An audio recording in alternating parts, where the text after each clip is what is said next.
स्वागत आहे तुमचं नवीन एका व्हिडिओमध्ये.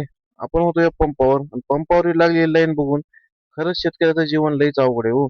आता पेरणीच्या मोसमात असं डिझेल संपलंय, लईच अवघड झालंय. आपण पण लागलो होतो बारीला. स्वागत आहे तुमचं नवीन एका व्हिडिओमध्ये. आपण सुरुवात करू. आपण होतो हैदराबादमध्ये. हैदराबाद मधून काय बायपास मारला, हे काय वाटत ऍक्सिडेंट बघितला. खरंच लईच अवघड आहे हो भावांनो, गाड्या हळू चालवा. कारण कसं आहे, आयुष्य एकदाच आहे. त्यानंतर काय आपण इथून निघालो. पुढे आल्यानंतर थोडासा पाऊस लागला.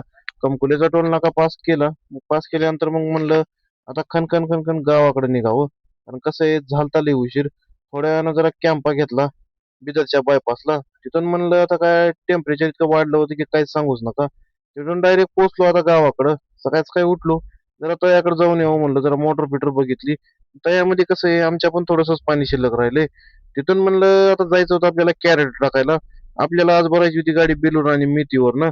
मग म्हणलं काही टेन्शन नाही, कॅरेट वगैरे टाकून यावं आणि नंतर बघावं आपलं डिझेल पाण्याचा काय विषय आहे. इथं टाकलो एखादा की कॅरेट, आता दुसऱ्या जागी जायचं होतं कॅरेट टाकायला. मग काय म्हणलं इथून आता खनखन खनखन निघावं आणि मेथीला जाऊन कॅरेट टाकावं. मेथीमध्ये गेलो तर वाटत काय बसली गाडी अडकून. मोकळ्या मातीत काय नांगरटीत गाडी जात नाही म्हणलं. शेतकरी म्हणले जाईल गाडी, काही टेन्शन नका घेऊ. गाडी अडकली आणि नशिबानं कसं आहे, माणसाच्या सहाय्यानं निघाली. काही नुकसान पण नाही झालं आणि जास्त वेळ पण नाही लागला. मग म्हणलं चालायचंच, आपला धंदाच आहे असा. तिथून थोड्या वेळानं पुढे गेलो. आलो शिरोळच्या पंपावर. म्हणलं डिझेल भेटते. डिझेलला बघतोय तो बारीच बारी आहे. आता म्हणलं आपलं काही खरं नाही, आपला नंबर जेव्हा डिझेल राहते का नाही की. आणि तसंच झालं. आपला नंबर यायच्या पुढे पुढे समजा डिझेलच संपून गेलं. थोड्या वेळानं काय मग म्हणलं जरा थंड प्यावं. मेन ओम होतो.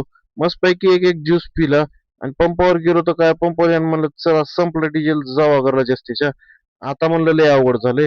थोडा वेळ झोप वगैरे घेतली, आराम केला. आंघोळ वगैरे करून निघालो गाडी भरायला. आता म्हणलं चला जाऊ द्या. डिझेलचं कॅन टाकले आता गाडीतच. आता बघूया जिथं डिझेल भेटलं तिथं टॅकी फुल करायची आणि मग निघायचं. थोड्या वेळ काय मशागतीचे कामं चालू आहेत बघा शेतकऱ्याचे, आणि असल्या टायमाला डिझेल भेटणार गेले. मग म्हणलं हे लईच अवघड आहे. थोड्या वेळ चालू झालं भरायला गाडी. आज काय टमाटर भरायचं होतं गाडीमध्ये गुलबर्ग्यासाठी. तुमच्याकडे डिझेल भेटाले का नाही, कमेंट करून नक्की सांगा. आणि उद्याच्या व्हिडिओमध्ये आपण टमाटे